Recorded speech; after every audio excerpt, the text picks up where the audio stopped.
Praise the lord. అందరికీ వందనాలు. నేను 3 వీడియోలు అనుకున్నాను, 4 వీడియో కూడా అయింది. ఖచ్చితంగా 4 వీడియోలు చూడండి. నువ్వు అడుగు, నీ హృదయంలో కొవ్వు పోతుంది, వ్యాధి పోతుంది. దేవుడు మాత్రమే నిన్ను సరి చేయగలడు.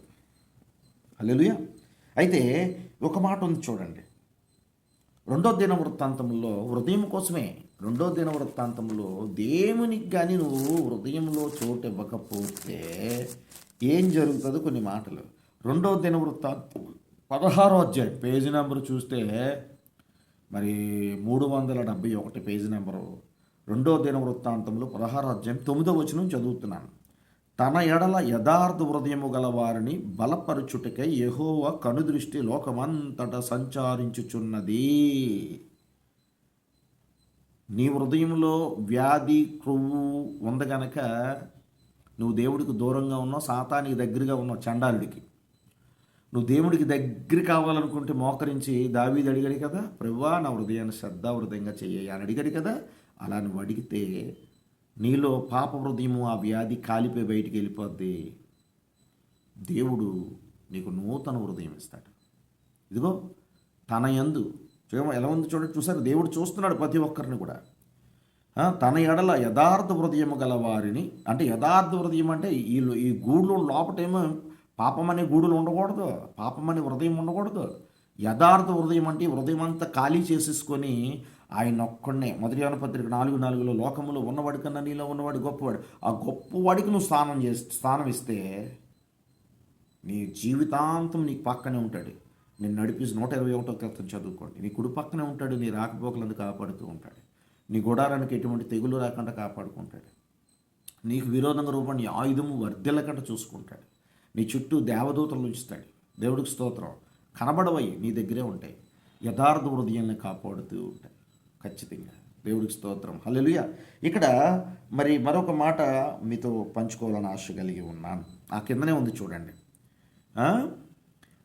ఈ విషయంలో నీవు మతి తప్పి ప్రవర్తించితివి గనుక ఇది మొదలుకొని నీకు యుద్ధములే కలుగును. ఎవరైతే పాప బీజముతో క్రొవ్వుండి ఒక పాపమనే వ్యాధితో ఉన్నారో వారి జీవితాల్లో యుద్ధాలు, బాధలే, కుటుంబంలో కలతలు, భయంకరమైన గొడవలు, ఇబ్బందులు, భర్త భార్యలు వేరు. ఈ ప్రపంచంలో భయంకరమైన గొడవలతో, ఇబ్బందులు, యుద్ధాలతోనే వెళ్ళాలి తప్ప నీకు సహాయం చేస్తున్నాడు ఎవడు. నువ్వు పతనమైపోతే వాడు నవ్వుతాడు. మనుషులు కూడా వీడి చేసింది వీడి కర్మ అనుభవిస్తున్నాడు అంటారు. తెలుసుకుంటే ఎఫెసీయుల అధ్యాయంలో అందుకే దినములు, ప్రతి దినము నువ్వు లెగ్గానే దేవుణ్ణి స్తుతించి ప్రభువా ఈ దినమంతా మీరే కాచి కాపాడని వెళ్తే ఎఫెసీయుల అధ్యాయంలో ఉన్నది. ఎఫెసీయుల అధ్యాయంలో ఒక మాట ఉంది. దినములు చాలా చెడ్డగా ఉన్నాయి కనుక నువ్వు తెలుసుకోవాలి. నువ్వు తెలుసుకుంటే కొన్ని మాటలు మీతో పంచుకుంటాను. చూడండి, దినములు మరి ఎఫెసీయులు 5వ అధ్యాయంలో 15 నుంచి మరి 19 వచనాలు నేను చదువుతున్నాను. దినములు చెడ్డవి గనుక మీరు సమయమును పోనీయక సద్వినియోగము చేసుకొనుచు అజ్ఞానుల వలె కాక జ్ఞానుల వలె నడుచుకున్నట్లు జాగ్రత్తగా చూచుకొనడి. ఇందు నిమిత్తము మీరు అవివేకులు కాక ప్రభు యొక్క చిత్తమేంటో గ్రహించుకొనుడి. మరియు మద్యముతో మత్తులై ఉండకుడి, దానిలో దుర్వ్యాపారము కలదు. అయితే ఆత్మపూరులై ఉండి ఒకనినొకడు కీర్తనలతోనూ సంగీతములతోనూ ఆత్మ సంబంధమైన పాటలతోనూ హెచ్చరించుచు మీ హృదయములలో ప్రభువును గుచ్చి పాడుడి, కీర్తించుడి. దేవుడికి స్తోత్రం చెప్పండి. తప్పు చేసిన వాడిని హెచ్చరిస్తూ హృదయంలో దేవుణ్ణి కీర్తిస్తూ పాటలు పాడుతూ సంతోషంగా జీవించమని చెప్తున్నాడు. ఈ దినాలు జాగ్రత్త, ప్రతి దినం జాగ్రత్త అని చెప్తున్నాడు. ఇక్కడ ఎఫెసీయుల అధ్యాయంలో పౌలు గారు మాట్లాడిన మాటలు, పౌలు గారు ఈ సంఘానికి రాసిన మాటలు జాగ్రత్త అని చెప్తున్నాడు. అలాగే కొన్ని మాటలు చూడండి. అపోస్తుల్లో మంచి హృదయము ఎవరికి ఇస్తాడు దేవుడు అంటే నువ్వు అన్నీ విడిచిపెట్టాలి. విడిచిపెడితే నీకు మంచి హృదయం ఇస్తాడు దేవుడు. స్తోత్రం చెప్పండి. మనం కొన్ని మాటలు చదువుకుందాం, లేఖనాలే చూసుకుని చదువుకుందాం. అపోస్తులు 15వ అధ్యాయంలో ఈ మాట ఉంది. 15వ అధ్యాయంలో ఈ మాట ఉంది చూడండి. 15వ అధ్యాయంలో 8-9 వచనాలు చదువుతున్నాను. అపోస్తులు 15వ అధ్యాయము పేజీ నెంబర్ అయితే 117వ పేజీ నెంబరు. అపోస్తులు 15వ అధ్యాయం 8-9 వచనాలు. మరియు హృదయములను ఎరిగిన దేవుడు మనకు అనుగ్రహించినట్టుగానే వారికి నీ పరిశుద్ధాత్మను అనుగ్రహించి వారిని గుచ్చి సాక్ష్యం ఇచ్చును. వారి హృదయములను విశ్వాసము వలన పవిత్రపరిచి మనకును వారికిని ఏ భేదమైనను కనుపరచలేదు. దేవుడికి స్తోత్రం చెప్పండి. యథార్థమైన హృదయము ఐక్యత కలిగి జీవిస్తుంది. నినువలని పొరుగువారిని ప్రేమించు అనే ప్రేమతో కులాన్ని చుట్టుకుంటా అందరినీ ప్రేమించే మనసుతో వెళ్ళేవారి హృదయము పవిత్రంగా యథార్థంగా ఉంటుందంట.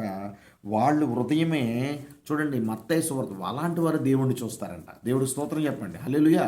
ఇక్కడ చూడండి ఈ మాటలు చూస్తే 5వ అధ్యాయం మత్తయి సువార్తలో 5వ అధ్యాయంలో 8వ వచనం, హృదయ శుద్ధి గల వారు ధన్యులు, వారు దేవుణ్ణి చూచెదరు. వారికి ఇస్తాడు ఏ హృదయం? పవిత్రమైన హృదయం ఇచ్చి వారిని పరలోక రాజ్యం ఇస్తాడు. వారు కనులార దేవుణ్ణి చూస్తారంట. దేవుడికి స్తోత్రం చెప్పండి. హల్లెలూయా. యథార్థ హృదయం, ఆ యథార్థ హృదయులే సంపూర్ణులుగా ఉంటారు. ఎటువంటి పాపము గూడులు ఇక్కడ ఉండవు. దేవుడు కొరకు బ్రతికే హృదయం. వారు పెదవులతో ఆరాధిస్తున్నారు కానీ వారి హృదయం నాకు దూరంగా ఉందంటున్నాడు. పాపం చేసిన వారి హృదయంతో నిండిపోయిన వారికి.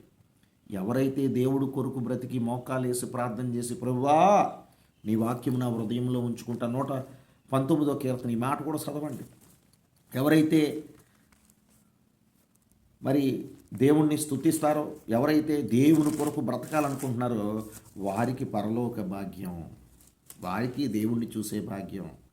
చూడండి ఇక్కడ చూడండి 119వ కీర్తన 11వ వచనం, నీ ఎదుట నేను పాపము చేయకుండానట్లు నా హృదయములో నీ వాక్యం ఉంచుకొని ఉన్నాను. దేవా నా హృదయంలో ఎటువంటి పాపము చేయను, నా హృదయంలో నిన్నే ప్రతిష్ఠ చేసుకున్నాను, ఇక నేను పాపం చేయను. దేవుడికి స్తోత్రం చెప్పండి.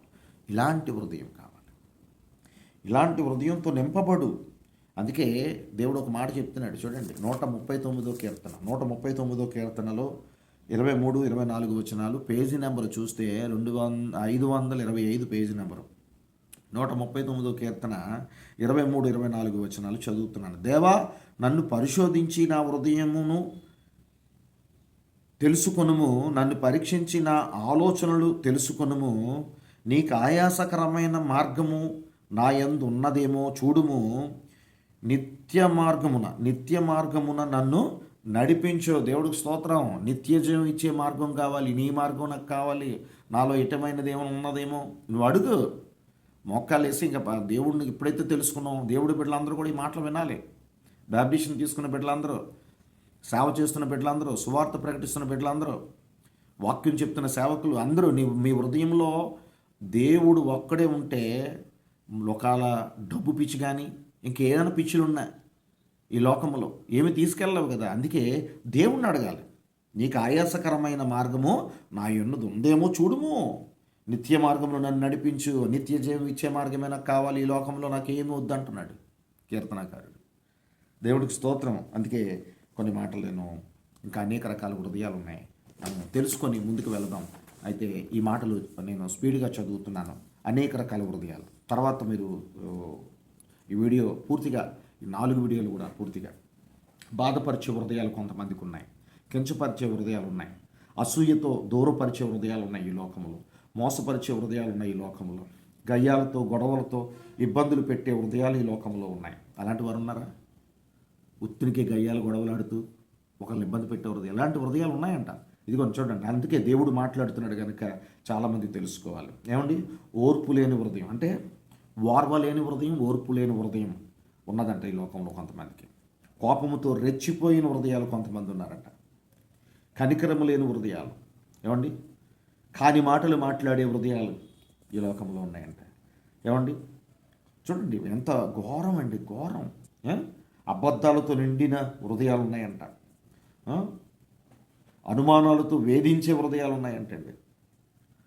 అండ్ దురుసుగా ప్రవర్తించే హృదయాలు ఈ లోకంలో ఉన్నాయంట. ఏమండి అలాగ నువ్వు ఉంటే, ఇక్కడ మాట్లాడుతున్నాడు, అలాగ నువ్వు ఉంటే నీ బ్రతుకుని మార్చుకో. తెలుసుకొని హెజ్కేల్లో ఒక మాట ఉంది. నువ్వు తెలుసుకుంటే హెజ్కేల్లో ఒక మాట ఉంది. నువ్వు తెలుసుకుంటే హల్లెలూయా. హెజ్కేల్లో 36వ అధ్యాయంలో ఒక మాట ఉంది. ఈ మాట తెలుసుకున్నాక మనం ముగిద్దాం. దేవుడికి స్తోత్రం. హెజ్కేలు 36వ అధ్యాయంలో నువ్వు తెలుసుకుంటే, అయ్యో నా హృదయంలో పాపం ఉంది, నా హృదయంలో కొవ్వు ఉంది, నా హృదయంలో వ్యాధి ఉంది, నా హృదయంలో నీకు దూరం చేసే సాతానుగాడు ఉన్నాడు, వీళ్ళందరూ నాకు వద్దు ప్రభు అని నువ్వు అడిగితే, ఈ నూతన సంవత్సరంలో చాలా వీడియోలు చేశాము. ఈ నూతన సంవత్సరంలో 26లో అడుగుపెట్టి ఇంకా పాపంతో ఉన్నామేమో నువ్వు తెలుసుకుంటే ఈ వాక్యం కూడా నువ్వు చదువుకో. దేవుడికి స్తోత్రం, హల్లెలూయా. మరి ఎహెజ్కేల్లో మరి ఈ మాట మనం తెలుసుకుంటే, ఎహెజ్కేల్ 36వ అధ్యాయం 26వ వచనం, నూతన హృదయం మీకు ఇచ్చేదను, నూతన స్వభావం మీకు కలుగు చేసేదను, రాతి గుండె మీలోంటి తీసివేసి మాంసము గుండె మీకు ఇచ్చేదను. చూసారా, రాతి గుండె మీలోంచి తీసేస్తాడంట. రాతి గుండె హృదయాలు కూడా ఉన్నాయండి బాబు. మరి మీరు తెలుసుకుంటే, ఎప్పుడైతే తెలుసుకున్నారో మత్తయి సువార్త 5:8 చూసారు కదా, హృదయ శుద్ధి గలవారు దేవుణ్ణి చూచెదరు.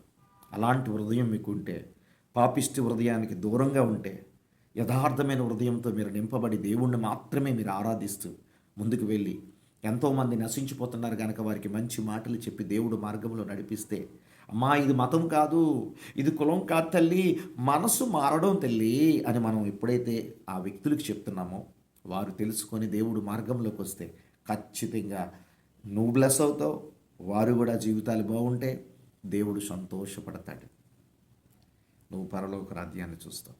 God bless you all. ఈ వీడియో ఎంతమంది అయితే చూస్తున్నారో సహోదరులారా, మీ హృదయాలు ఎలా ఉన్నాయో ఒకసారి చెక్ చేసుకోండి. మీ హృదయం భద్రంగా కాపాడుకోండి. ఇందాల సామెతలు 4:23 మనం చదువుకున్నాం. మీ హృదయాన్ని భద్రంగా కాపాడుకోండి. ఎలా కాపాడుకుంటారంటే, మరి 119వ కీర్తనలో 11వ వచనం, దేవుణ్ణి మాత్రం ఈ హృదయంలో ఉంటే మీ హృదయం కాపాడబడతారు. దేవుడు ఇక్కడ లేకుండా మీరు ఏం చేయలేరు.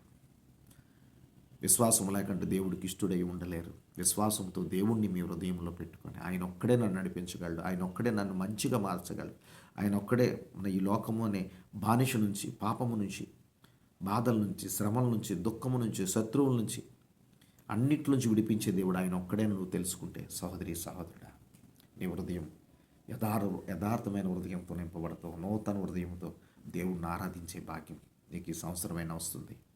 God bless you all. ముఖ్యంగా నిత్యాగ్ని తప్పించబడాలి, పరలోక రాజ్యంలో దేవుణ్ణి చూసే భాగ్యం మనకు కావాలి. ఈ జన్మకు అదే, అంతకన్నా భాగ్యం ఏముంది.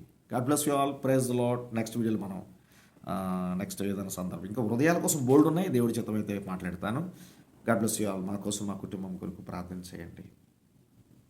మీకోసం, మీ కుటుంబాల కోసం, మన దేశం కోసం, అన్ని దేశాల కోసం ప్రార్థిస్తున్నాం. అందరూ బాగుండాలి. God bless you all. Praise the Lord. నచ్చితే ఈ వీడియోని అన్ని 4 వీడియోలు చూడండి, లైక్ చేయండి, సబ్స్క్రైబ్ చేయండి.